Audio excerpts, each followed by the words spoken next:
Hi, everyone. Thank you so much for joining us today. For those who don't know me, I'm Norma Loeb, founder of the Lewy Body Dementia Resource Center.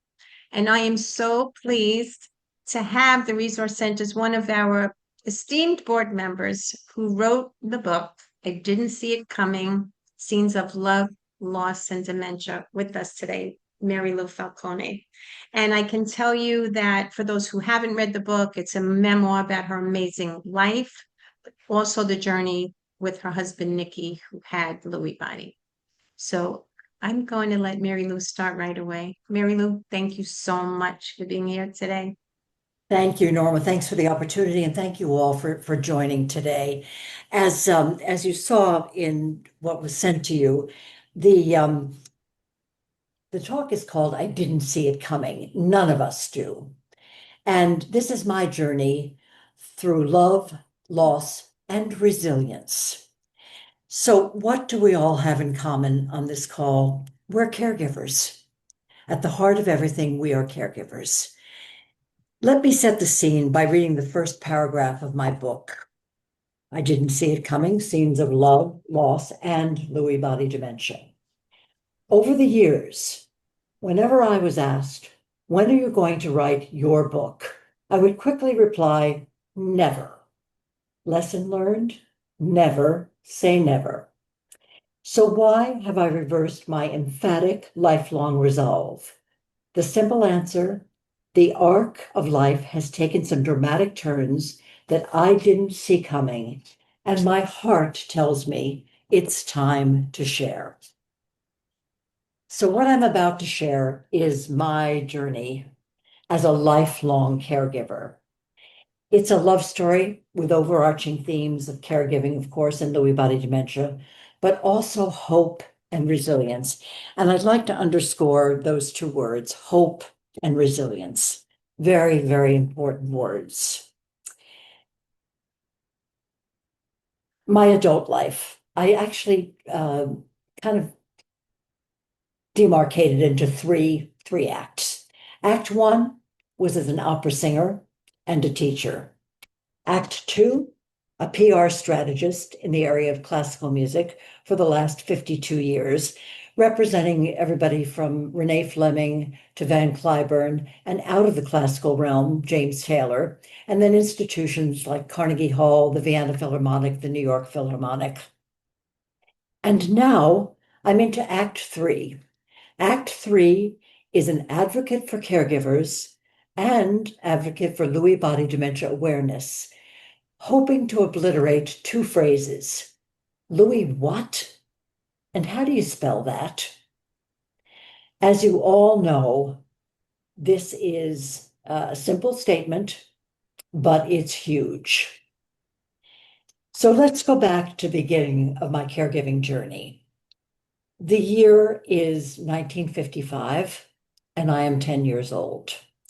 My father, who is 37 years old, has a massive stroke, and it's misdiagnosed. And so for 3 days, he's fed salt tablets. Well, you know what that does to a stroke. And so by the time 3 days rolled around and the white van came to the house, better known as an ambulance, my brother, my sister, and I watched as the white van rolled away. But my father was resilient and strong and brave. And a month later, the white van came back, brought my father back, but he was not recognizable. The only thing that we really did recognize was his huge, loving smile. Nothing else was there that we remembered. He couldn't talk, he couldn't walk. And so the journey started, the caregiving journey. I for my father and for my siblings, my 7-year-old brother and my 5-year-old sister. Our mother, who was absolutely a saint, held down 3 jobs. She worked 5 days a week in a factory. She worked Saturday and Sunday as a sales clerk in a bakery. And several evenings a week, she did babysitting. A child, doesn't really understand that this isn't normal because this was the norm now. So we all pitched in and did what we could and needed to do.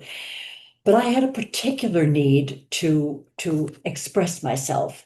And that was very difficult because in the 50s, many households experienced this, but in an Italian American household, this was particularly poignant. And that is, you didn't bring what was happening in the house outside of the house. It stayed in the home.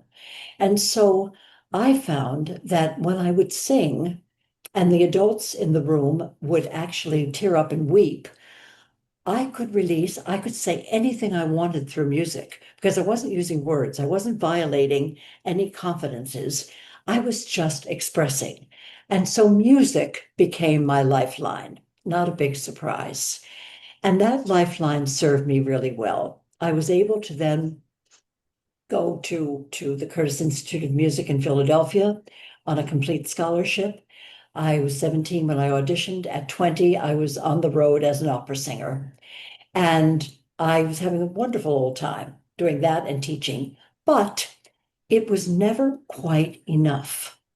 And that may sound strange because you think, well, you're a lucky person. You're having all this wonderful stuff happen to you.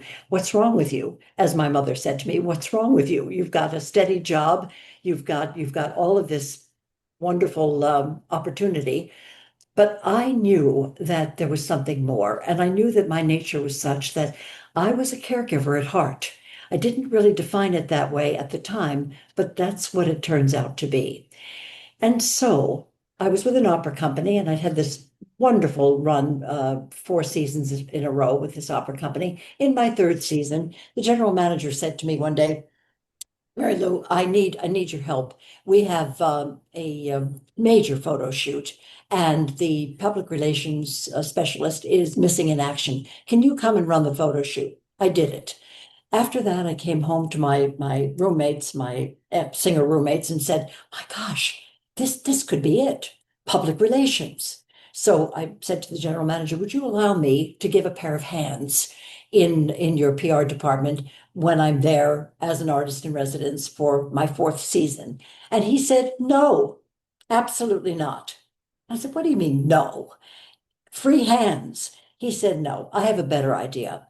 After a 6-hour dinner here in New York, he posed the question, which was, "Mary Lou, I'd like you to become the national and international press representative for this company." I had two major issues. One was I didn't want to move to Minnesota, which is where this opera company was. He dispelled that immediately by saying, "No, no problem. We can have you in New York because that's where the action is. That's where you need to be." The second thing that I asked him to solve was that I didn't know anything, and I mean zero, about public relations. I was the kind of artist that thought they asked you to do interviews because you were good. I had no idea somebody behind the scenes was pulling the strings. That's how naive I was. And he just said, "Look, I have a feeling about you. Say yes and go figure it out." And so I said yes. This was in 1973, and I went and figured it out. So 1973 became an extraordinary year. It's also the year that I met the love of my life, Nikki Zan. Let me tell you a little bit about Nikki. Nikki, when I was doing what I was doing in the 1950s, Nikki was a rock and roll teenage idol on the same stages as Johnny Cash, Patsy Cline, and Jerry Lee Lewis. Pretty heady stuff for a 14-year-old on the road by himself until he was 21. At 21, he decided, enough of this rock and roll stuff. It's fun, but it's not where I live. I live in the art world. And so he had always drawn. He'd always been an artist. He'd always studied art. And so he went and cobbled together his education. And by the age of 30, which is when I met him, and I was 28, 1973, Nikki was already in the permanent collection, pop art collection at the Victoria and Albert Museum in London. Pretty heady stuff for a 30-year-old. And the legend there still says that he, Nikki Zan, was the inspiration for Roy Lichtenstein. And so we met at a party. As I said, it was holiday time of 1973, a great East Side party. I looked across a crowded room, saw the most handsome man I'd ever seen in my life. My heart stopped. We met, the sparks flew, and up came this beautiful woman who was dressed exactly as I was dressed. Nikki's wife, Mary Jo. Mary Jo, Nikki, and I became wonderful friends. Of course, my heart was doused by a good dousing of the ice bucket, and that was a fantasy that was put aside. And Mary Jo and Nikki and I, for the next 10 years, would visit each other, would do things together. We had a wonderful friendship. 10 years later, Nikki and Mary Jo amicably divorced, and Nikki began calling me. So in 1983, Nikki and I became partners, love partners, life partners. And we were together for a total of 47 years, 10 years as friends, 37 years as life partners. And then 3.5 years married, but I'll get to that a little bit later. And so we started our journey. We were both building our businesses. We were both having a wonderful time. We traveled a lot. We had lots of family, lots of friends. We were able to do what we wanted, including helping other people, which was very important to both of us. As the decades went by, we fast forward to 2016. In 2016, I began to see erratic behavior. I began to see forgetting, occasional anger, paranoia, fatigue, and even taking 20 minutes to write one check. And now thinking back over 3 decades, even before 2016, I've begun to have recollections now, actually now, of things that happened which were really erratic and didn't make any sense and were not like Nikki at all. But every decade there was something dramatic. And those things are flashing back. 2020 hindsight is what's happening, even now. So going back to 2016, it's now holiday time. And after seeing this behavior, and of course, also making all kinds of excuses for the behavior, because you can also rationalize everything that you're seeing, to fatigue, to all kinds of things. We got to the holiday time of 2016 and we traveled to Vienna for the New Year's concert. I was representing the Vienna Philharmonic, and I noticed that Nikki was very tired and just not himself. One evening, we were to meet friends at a restaurant that we all knew well, but we were all coming from different directions, Nikki included. And the restaurant was 1.5 blocks from where we were staying. 8 o'clock was the appointed time. We all arrived, and no Nikki. I waited till 8:30. I called where we were staying, asked our hosts, when did he leave? He left 45 minutes ago to walk 1.5 blocks. I got very frightened. By 8:45, 45 minutes into this, I excused myself and said, I have to go and see if I can find him. Now, if you stop to think about the absurdity of that, in all of Vienna, where did I think I was going to find the needle in the haystack? I have no idea. But I entered the main drag and went toward St. Stephen's Cathedral. 1 minute into my walk, there was Nikki coming toward me. I felt like I'd won the lottery. It was an amazing moment. And as he approached me, I looked into his eyes, and what I saw was fear.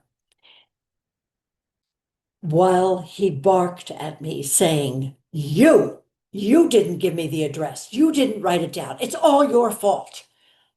At which point I found myself just calming.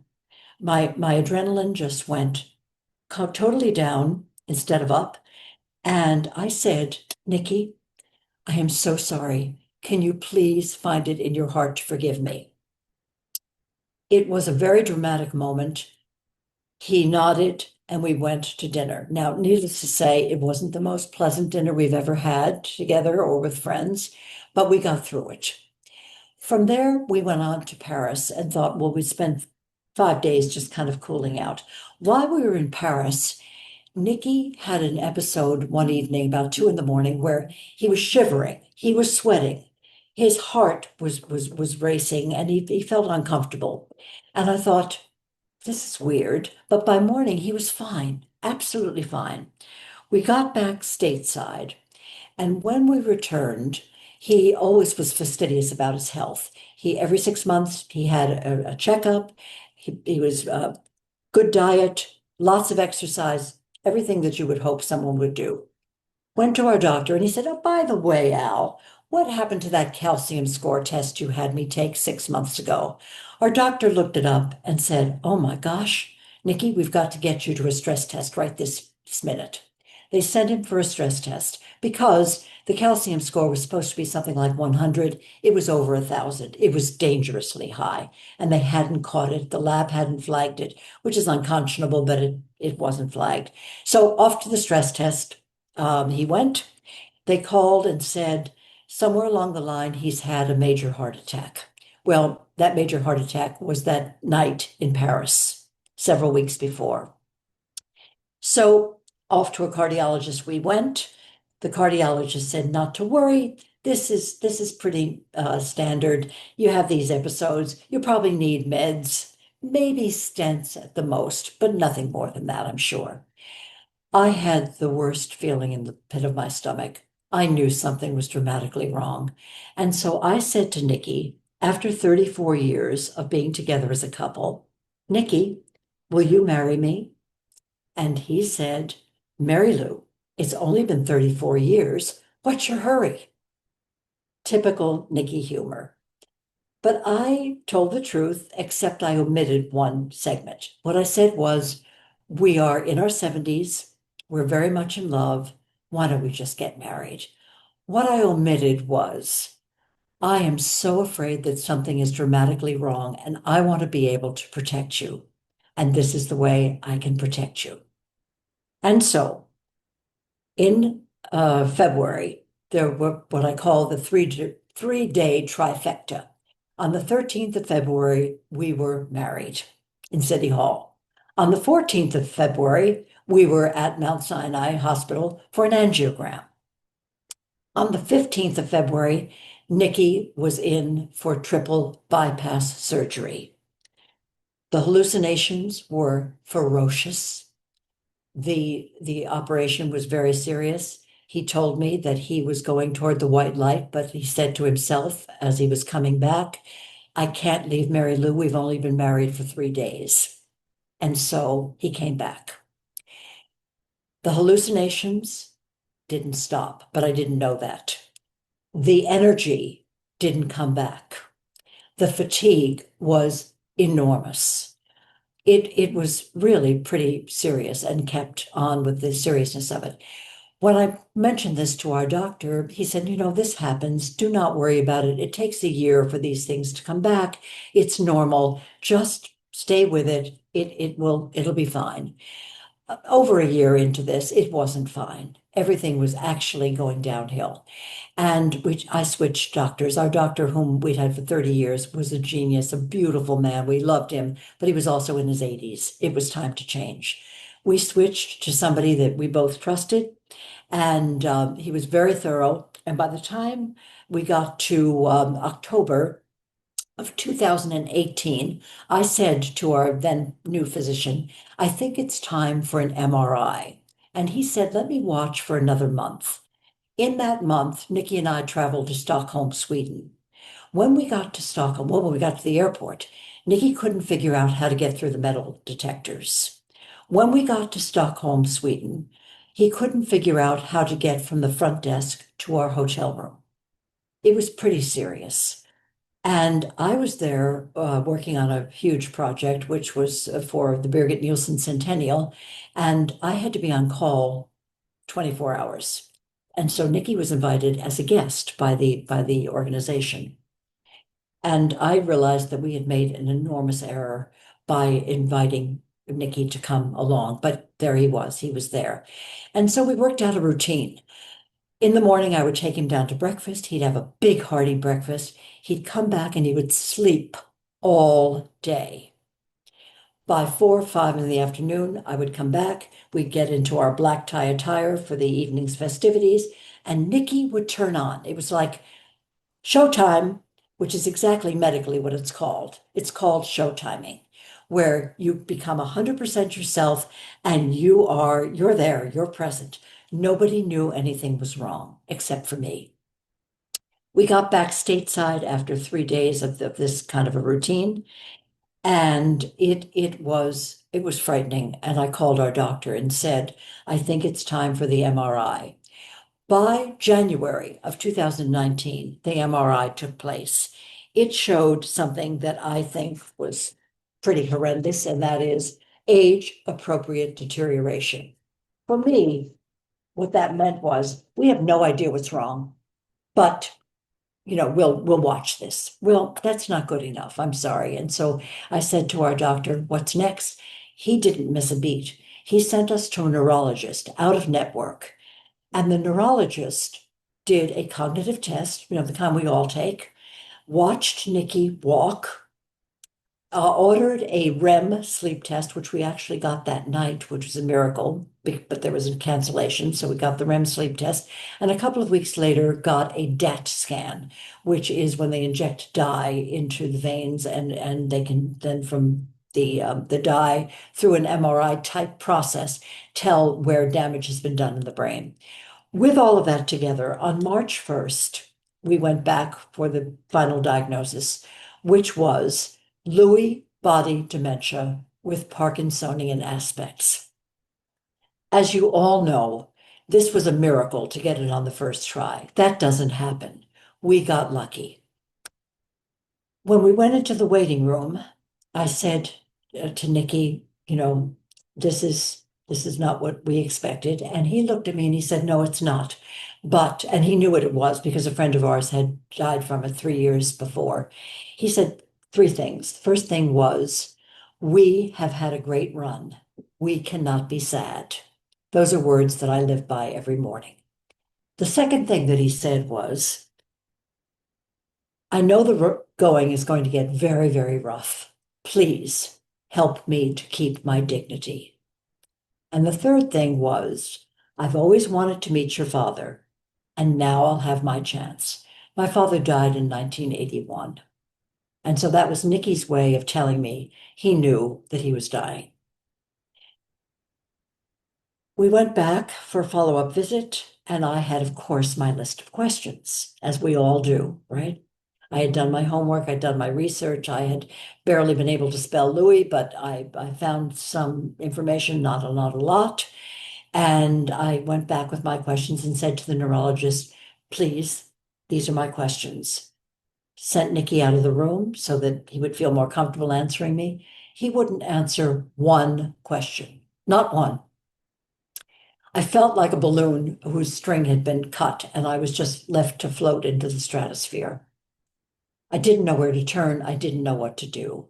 And quite by fate, I ran into a friend of ours, David Hyde Pierce, the actor. David, when he had heard about Nikki's diagnosis through friends, said, do you know about Caring Kind, which is basically an Alzheimer's organization, but they also address other dementia, that gave free classes in everything you can imagine, from finances through what dementia is, through the way you behave with people with dementia, etc. I took every class I could get my hands on. And they said to me, but you're specific, you're Lewy body dementia. We are going to send you to Norma Loeb, who is the founder and the executive director of the Lewy Body Dementia Resource Center.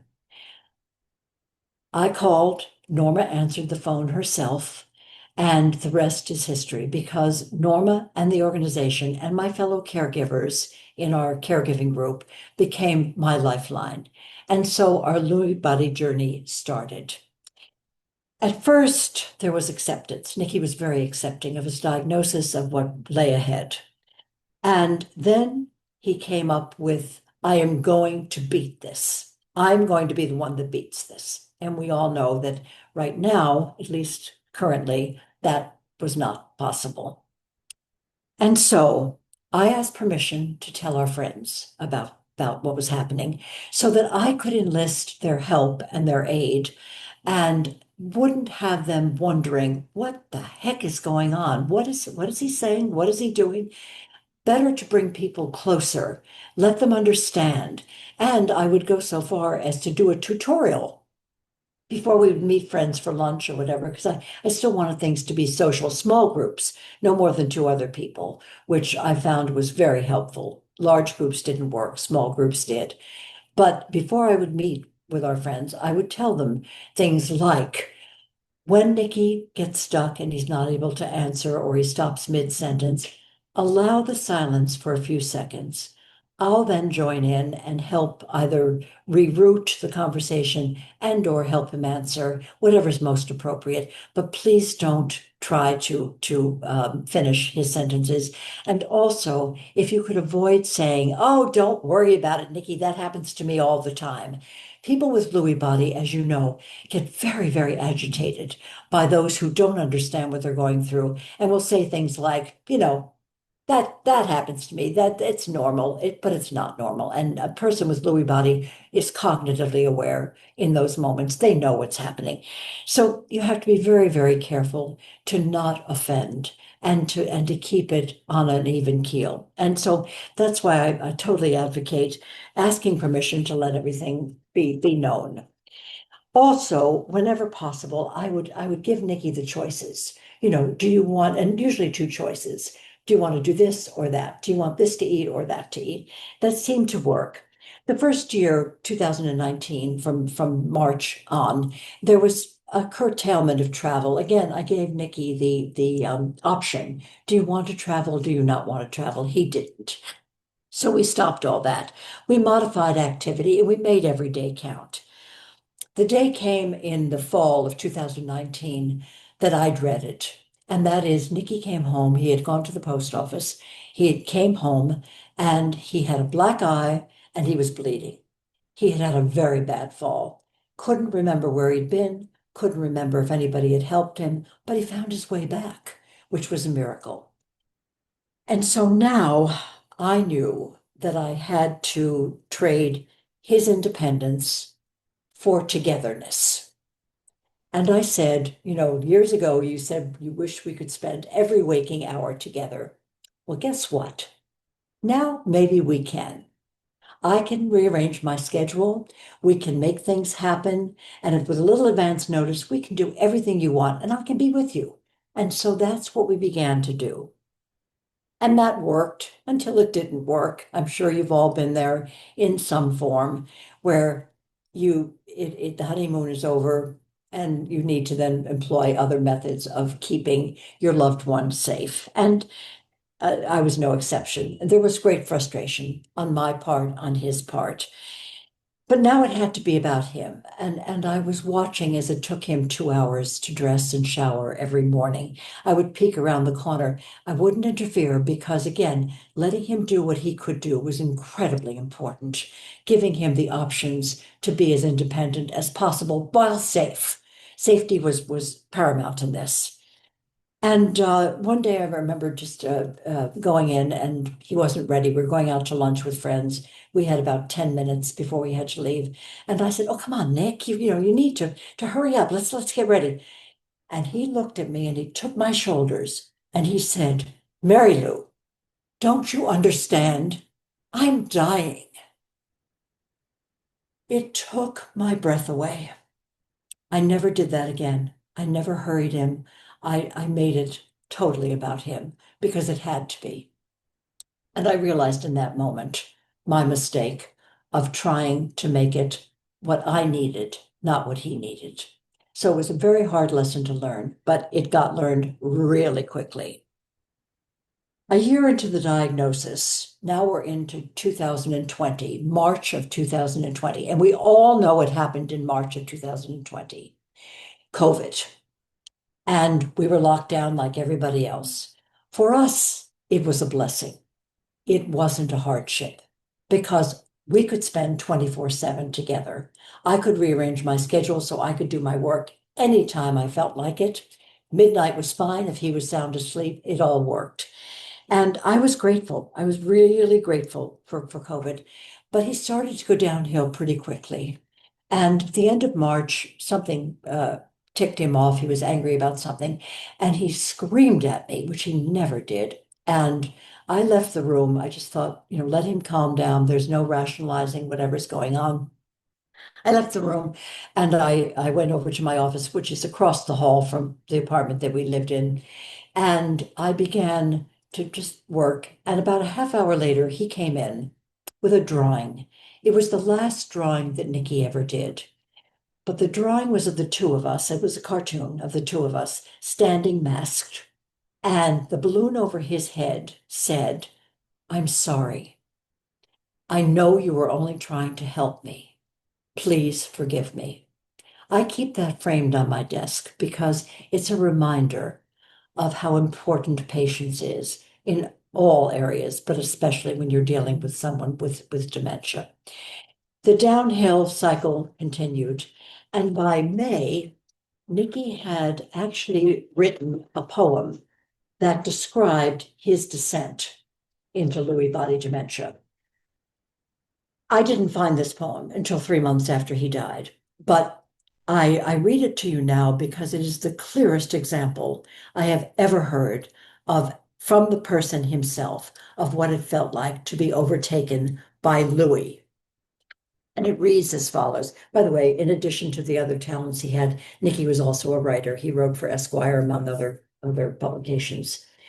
So it reads, "The photo on the wall, if I'm not mistaken, was taken when our love was just brand new.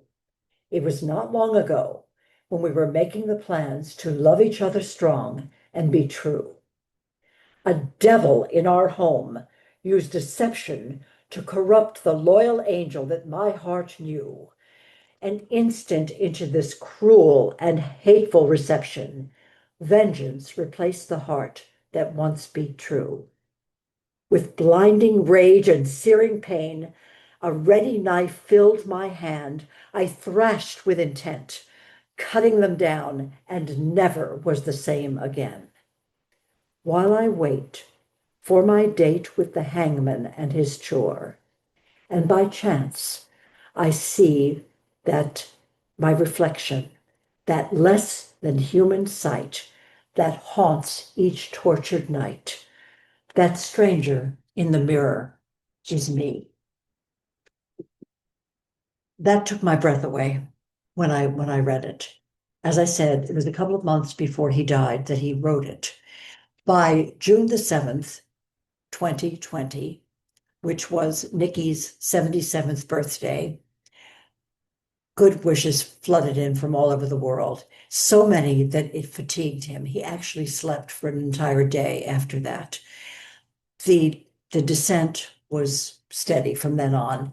I needed to get the wheelchair, which I called the chair with wheels, because he was very, very averse to using a wheelchair. And so I fibbed. I said it was a gift from our beloved doctor whom he adored. And that worked. He would use it. So I could still wheel him down to the river or to the park. We could still enjoy the outdoors. And I could be sure that I could get him home safely, which before that I was never sure I was able to do. From there, we fast forward to July. It's July 7th. Nikki stops eating. By July 9th, he stops taking any liquid. On the 9th, I invited in 8 of our nearest and dearest friends and relatives to say their goodbyes. It wasn't an unhappy situation. He was aware, he couldn't speak, but he was aware. Each person said their goodbyes and congregated in our living room. Whereupon I heard a voice. Now, Nikki hadn't talked in several days. I heard a voice coming from the bedroom. I went in and he said, clear as day, "Mary Lou, please wheel me into the living room," which I did. Put a robe on him, wheeled him into the living room. Whereupon he said by name to each and every person in that room, "Thank you and goodbye." No one in that room will ever forget that moment. He then looked at me and said, "I'm very tired." I wheeled him back, put him back into bed. He was in our bed. I never took him out of our bed because I felt that every night I could hold his hand and he knew that he was loved. And so it was Bastille Day. Nikki was a Francophile. So we waited till Bastille Day, which didn't surprise me at all. I was holding his hand. We had applied for hospice, but it was too late. But the morphine kit did come. And so through the morphine administration, which I was able to do, he had a peaceful time of it. My phone pinged on a table right behind me. In the split second that it took me to look over and look back, Nikki peacefully left. It was 16 months from diagnosis to death. Everyone's journey is different, but I'm sure that through this saga, you see many similarities from your own lives. And yet, we caregivers are all united. We're united through the cruelty of this disease and for the difficulty of coping with it. To all caregivers, I have a very important phrase that I can't say strongly enough. You are not alone. We are all in this together. It's helpful to know you're not alone, and it's hard. It's simply hard, and it doesn't get easier. And I wish I could tell you it does. It doesn't. Caring is on-the-job training, as you all know, and it's improvisation from morning until night. If you applied for this job, you probably wouldn't get it because you would be considered unqualified. And yet we all become uniquely qualified to do this job. The caregiver needs to take care of himself or herself, mentally, physically, and emotionally. It is vital. It's important to let your loved one know that they're loved, they're protected, and they're safe. That's what they need to know. But also, you need to know that you're loved, you're protected, and you're safe. And there are people out there to help you, either through support groups, which are so important, or individuals in your life on whom you can count. Sometimes you think you can count on people, and you get very disappointed by the fact that you can't, because they just can't face it. It took me a long time to get through and over that one, because when you reach out, it's very hard for us to ask for help, isn't it? But it's vital to ask for help. And many times people will come through for you. And that's really important. Your loved one is not always able to express his or her feelings. But I believe, and I've asked doctors about this, and they can't dispute this, so I still believe it, that your loved one is feeling it all and hearing it all. That gentle touch, that I love you, that hug, all of those things I feel make a difference. The tone of voice makes a difference. It's the difference between agitation and calmness. I remember one day saying to Nikki, do you know who I am? And he said, no, I don't. But it's all right. And I think it was okay because he recognized the calm in the voice. So it's important to keep all of that going. None of us likes to be controlled. I mean, who among us does? Of course we don't. And your loved one also doesn't like to be controlled 100% of the time. So what I advocate is, if it's not dangerous, allow it to happen. If somebody says that tablecloth is purple and it's really white, why would you argue it? Just allow it to be purple for that moment. Again, if it's dangerous, of course you're not going to allow it. You're going to stop it. But if it's not dangerous, allow the person to have his or her own dignity. Affirmation is so important. Nikki used to say to me, do you hear the voices coming out of the faucet? Because he had visual hallucinations, but he also had the auditory hallucinations. And I would say, no, I don't. But I know that you do. Again, affirming what he was experiencing, even though I couldn't experience it. Again, that dignity needed to be kept intact. And I'm very proud of the fact that I was able to do that. In terms of the doctors that you will encounter, they all find a monthly log incredibly helpful. You as the caregiver think you're going to remember it all. And I guarantee you, you won't. It's impossible to remember all the things that happen within a month. Jot them down, just jot them down, because you generally have multiple doctors to deal with, and they all need the same information. And when you get into that doctor's office, I know you've experienced this because I certainly did, and I think I have a pretty good memory, but I'd get in there and I'd freeze. And so I would write it all down so that I could share it. There's another reason to write it all down, and that's because you don't want to talk about things like incontinence or sexual behavior in front of your loved one. It can be offensive and you can get shut down. Your loved one will look at you and say, "That never happened. Are you crazy?"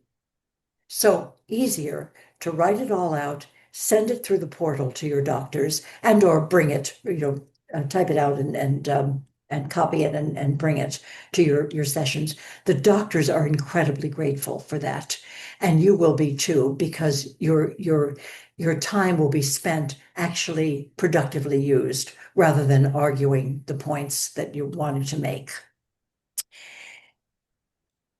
Is it hard?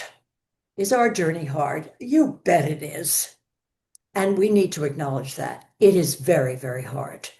And you need a release valve. And how do you release the tension that you're feeling? Well, I'm here to tell you there is a tried and true method. And please don't laugh until you've tried it, which is I always had a pillow ready in another room. And when the going got really tough and I had it, up to here and beyond, I would go in and I would scream at the top of my lungs into that pillow. And I tried heck, darn, and damn. And I'm here to tell you they don't work. The only thing that works is the F word at the top of your lungs. Not in my vocabulary. I don't use it. I don't like it.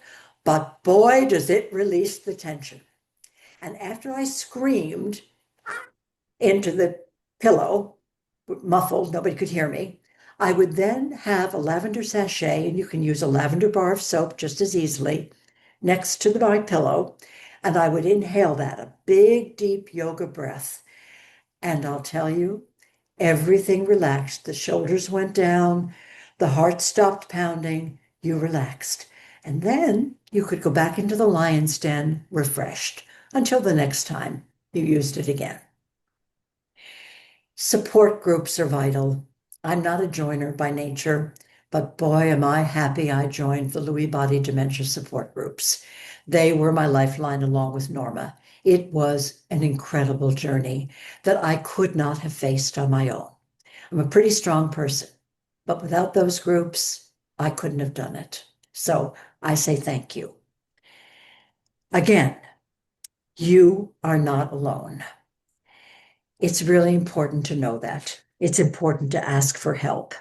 At the end of the journey, and there is an end to the journey, right now there are not many ways that we can find to reverse that. Maybe in the future, but not right now. At the end of the journey, you are left behind, and you are left to deal with your memories, but you're also left to deal with your future. It's really important to face your future and find ways to make your future meaningful.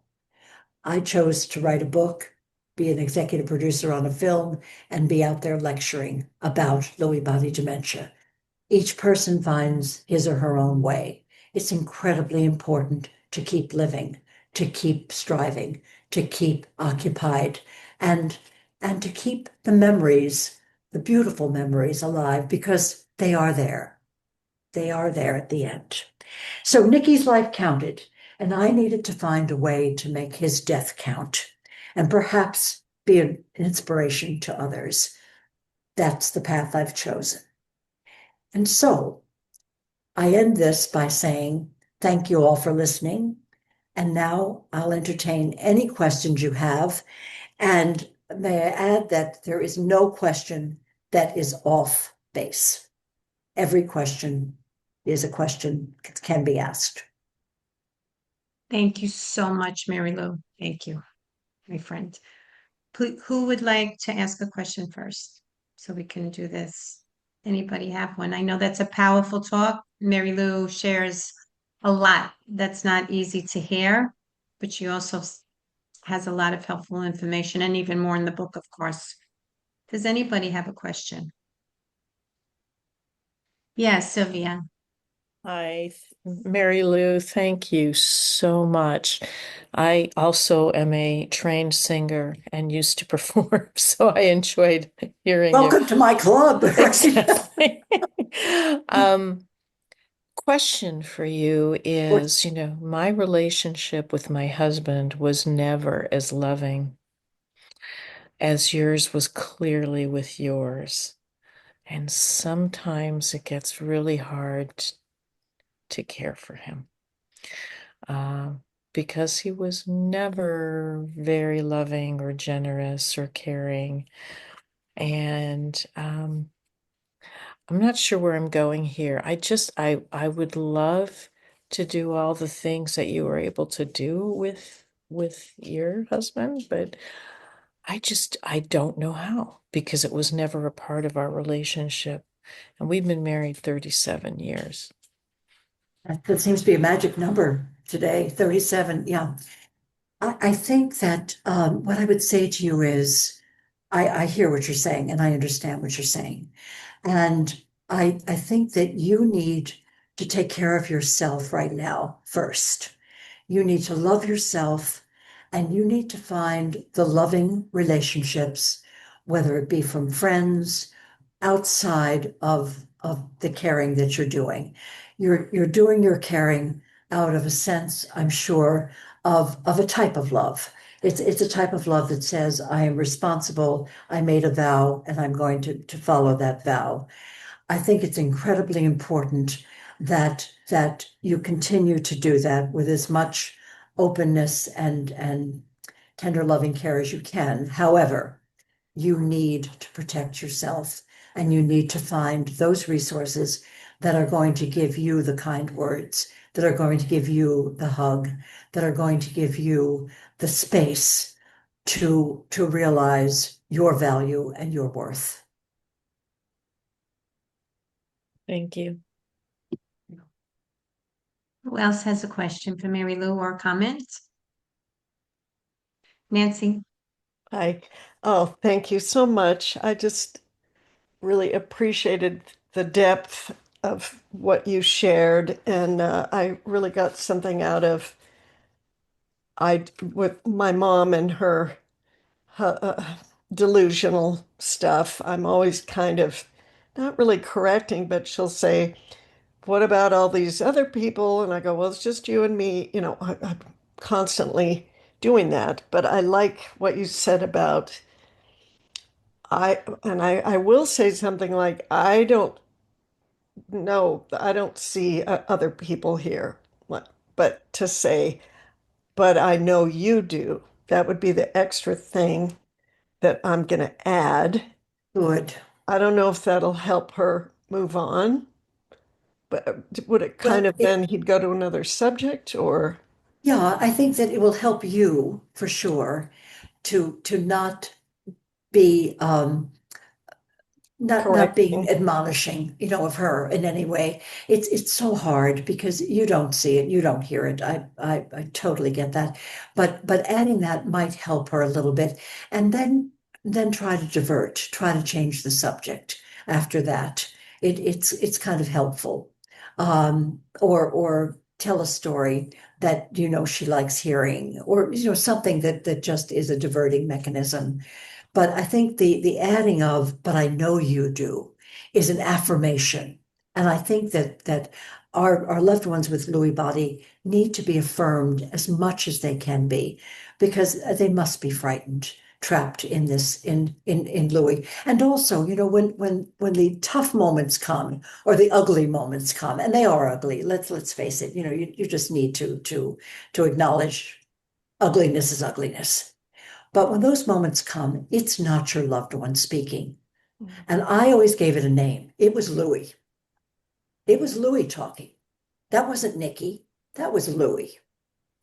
And Lewy isn't forgiven, but Lewy is dismissed. Nikki was never dismissed, but Lewy is dismissed. It's the way you just approach it with a different face, a different name. It helps. It sounds a little childish, but like an imaginary figure, but that imaginary figure actually exists in their mind, in their functioning. Right. Thank you. Nancy, I also want to suggest, and for others who may or may not have tried this, when someone's seeing something that you can't see, it could be helpful many times. Nothing will work 100% of the time, but to say, I'm going to ask those people to leave. Don't worry about that. You've tried that. Okay, but it Well, does work. It does work for some that I'm asking them to leave. It's too many people now. Open the door. And it does work at times to go along with what they're seeing. Again, it depends on the person you're caring for, whom you know the best, but it can work at times. I guess with me, we just have a lot of, I'm in her alternative reality because she has questions about, I have to respond if she's saying, are they all going, she's not like disturbed or wanting people to leave. Or I might say, well, who are these people? Oh, I don't know. So she doesn't really know, but we will have full conversations about, are we going to get on the bus, or is the plane coming now, or aren't we going to be late for so I do have to respond in some And form of respond and say no. reality. Oh yes, and you can respond and say no, we're not going today, so don't worry. This is Right, postponed. It's just you in order. And Mary Lou talks about that in the book too. For her to feel safe, the same way Mary Lou was just saying that too. She needs to feel safe, so don't worry. The plane is not taking off. We're here today. We don't have to think about a thing. We're not late. Just make her feel safe, and that you're handling everything is actually key. Mary Lou, did you want to add something Yeah, there? I do want to, safe and protected. As long as she knows she's protected, also. She knows Mhm. she's loved. That's clear from what you're saying. But right, but that's through the actions, through the loving touches, and I'm sure you're gentle and all of those good things. right, But sometimes reassurance that you are safe. It's okay. I'm right here. Don't you worry. Yeah. right. Thank you, Hannah, Nancy. Hannah. Hannah's raising her. Yeah. Mhm. You need to unmute. Yeah. Hi there. Hi. First of all, I wanted to say I really, really enjoyed this talk so much. And I was deeply moved by this long journey that you went on, Mary Lou. I don't know if I can read the book. I don't know if I can see the movie yet, but it's definitely on my list.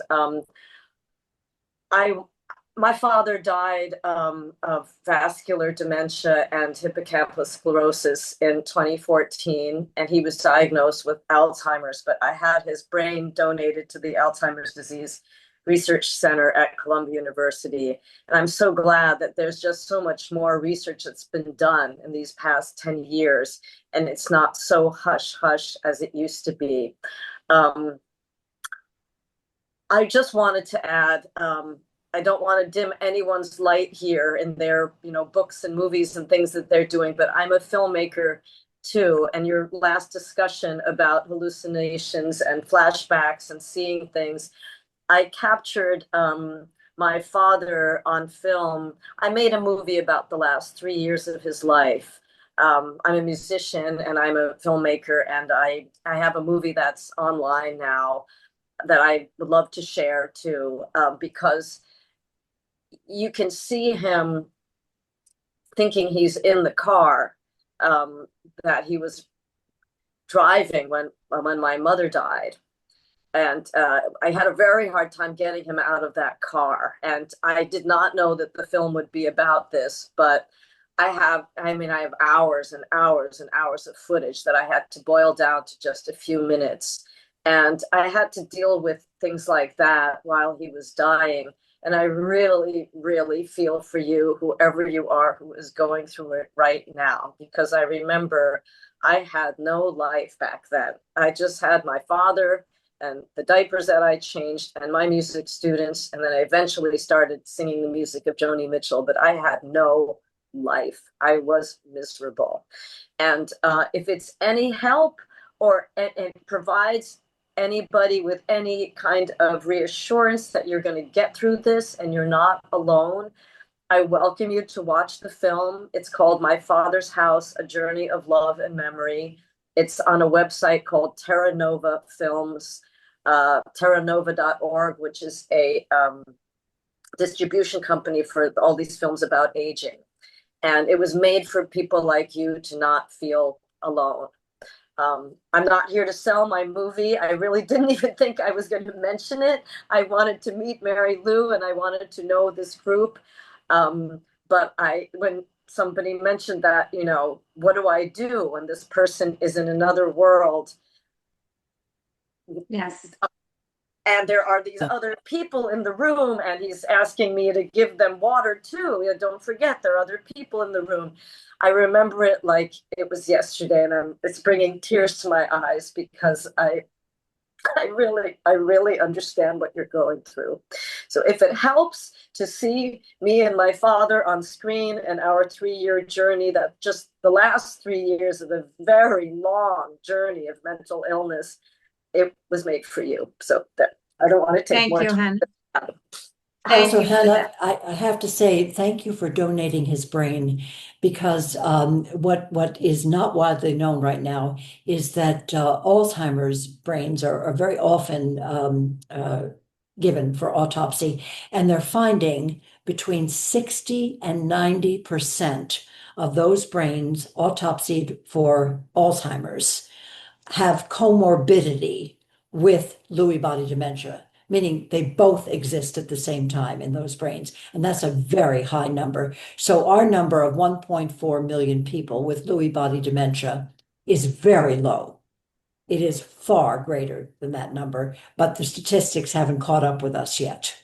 They told me when I studied this that there were 99 different dementias. I started interviewing That's true. doctors. Yeah. There's so much more work that needs to be done. Yeah. And it's groups like this and people like you, Mary Lou, who are going to be making a difference. So yeah, my hat's off to all of you. Well, you know, when I started this journey after Nikki died, I wasn't sure that one person could make any difference. And I'm here to tell each and every one of you, you each can make a difference. I mean, it really, it's important. So, yeah. Thank you, Mary Lou. And let's see. And as Mary Lou Nori mentioned, is- we also, for those, I think most of you know that we have the documentary film Facing the Wind also, which is on our website. Who wanted to speak next? I didn't see Nori that. Oh, is- Nori. Hi, Nori. Hi. Okay, so Mary Lou, thank you so much. I mean, I participated in the support group for so many years, so I've heard pieces of that story, and Nori and I were in the same support group. yeah. And I also want to As- thank Norma and the group. My husband was diagnosed in 2016 and he died last March, 2024. And I don't know how I would have survived without Norma and the group. Just psychologically and practically, you learn so many practical things that are really helpful. And I also just wanted to say that when you said I wanted to make his death count, we did that also. We did, my girls and I decided to do brain donation. And I can't begin to say what that has meant for us, and to know that they're still researching it and finding things out. And I've connected with the NIH doctor that has done that, and it's been a really important process for myself and my family. So Huge. Thank you, Yeah. Nori. And Also, Nori also, yeah, sorry, Mary Lou. No, I'm sorry. I just wanted to acknowledge Lillian, whom I haven't seen in a very long time, who is also part of our support group. So hello, Lillian. Hi, Nice to Lillian. I see didn't see you. you either. oh, Lillian, hi. Hi, and Nori it also had done a webinar for us about the brain donation process and dispelling myths that people may think, because when you find out what's entailed, for instance, I'll just say this quickly, that they just open a small portion of the back of your head and then put that nobody sees anything. It's done within an hour and it's easy. So if anyone, that's also on our website at lbdny.org. Anybody else have a question? Lillian. Okay, Lillian, you're on mute. You're on mute. More of a comment, but I'm so sorry that I came in late, and I'm wondering, is this going to be on tape so we can hear it? Yes, Oh, great. Okay. absolutely. Lillian, it will be in the July newsletter, the recording of it. Terrific. My husband, who's had Lewy body for now over 10 years, and he's in a nursing home. I had to put him into a nursing home. I could not take care of him anymore. I'm too old. And I see him once a week, and he doesn't know who I am, but the meetings prepared me for that. So it doesn't bother me. He's introduced me to the people at the facility, the nursing home, as an old friend whom he's known for a very long time. And I have to say, I leave there feeling very down. It's not a happy meeting. I talk to him, but mostly now at this point, he's nonstop talker, but he's lost words and it's just sounds sometimes. So the communication is very low, but I have discovered an interesting thing to do with him. When he asks me a question, which are with words that I don't understand, I'll ask him what he thinks about it, or I'll agree with him without knowing what it is he asked me. It doesn't matter because we communicate that way. And I've noticed that when they communicate with one another in the nursing home, there are these sounds, words, and then there's laughter. And so I have taken that on also. I'll respond to what he has said, and we both laugh. We look at one another and laugh, and that's the communication. Lillian, you've always been an amazing spirit, and you still are, and you look gorgeous. So there we go. Yeah. I just want to say I'll be 91 at the end of this year. I remembered that. God bless. Yeah. I'm happy you're happy where you are. Yes. Yeah. And thanks, Lillian. Nice to see you. Okay. Thank you. Thanks. Nice to be here. Great. Anybody, Nancy? Nancy? Oh, I just wanted to respond to Lillian in what you said you felt sad with the way he introduces you, but I'm thinking if you reframe it, what is a marriage but somebody I've known, my best, my friend that I've known for years and years. In a way, you can look at that as he's describing a marriage, but not with the same words. Yeah, I'm okay with it. I really am. Thank you, Because Nancy, yes, and he it's true. smiles when he sees me. That's great. And Nancy, thank you for talking about reframing, because as a reminder, as Lillian was reminding too, a lot of times they may be thinking of the word they want to say, but are unable to say, my wife, my spouse, or anything else. But so by saying my friend, it doesn't necessarily mean that he doesn't know, but he can't get the word out. And he may not. But just to remember that they can't get those exact words out with Lewy body. Does And it's more anyone? about the feeling. It's more about the feelings. 100%. It's that touch, it's that gentleness, that's what reads. Yeah. Yeah, I'm constantly telling him I love him, and he reciprocates. So it's very nice. And you laugh, and you laugh. Laugh. Good thing. Yeah. That's beautiful. Those are really special moments, and you'll always remember them. Anybody else have a comment or a question? before we close? No? Yes, Kristen? Hi, thank you so much, Mary Lou and Norma, for inviting me to this event. It's so useful.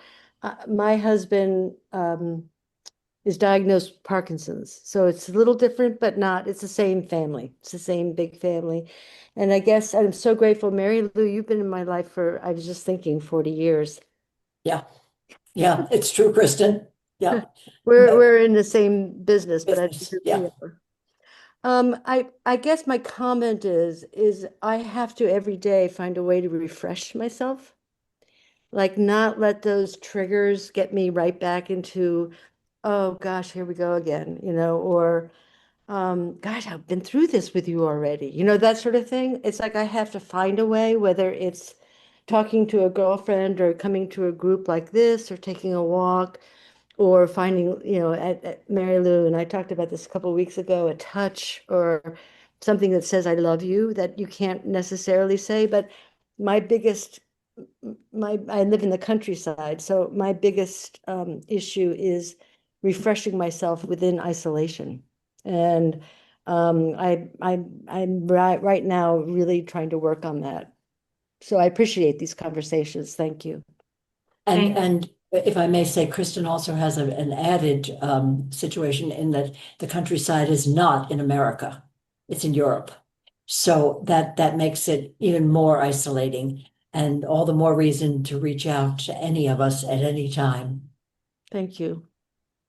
So thank you everyone for joining, and please know you can reach Mary Lou through her website, maryloufalcone.com. You can email her through there.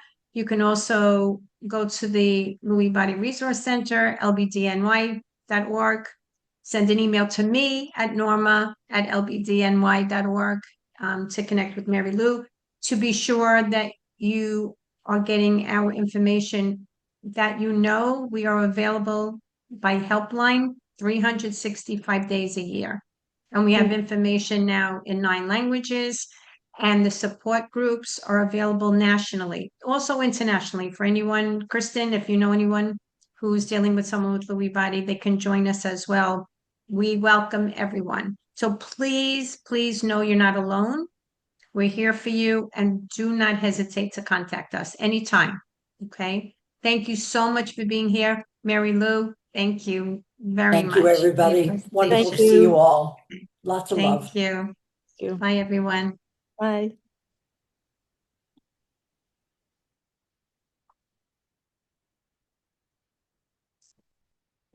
Bye, Maggie.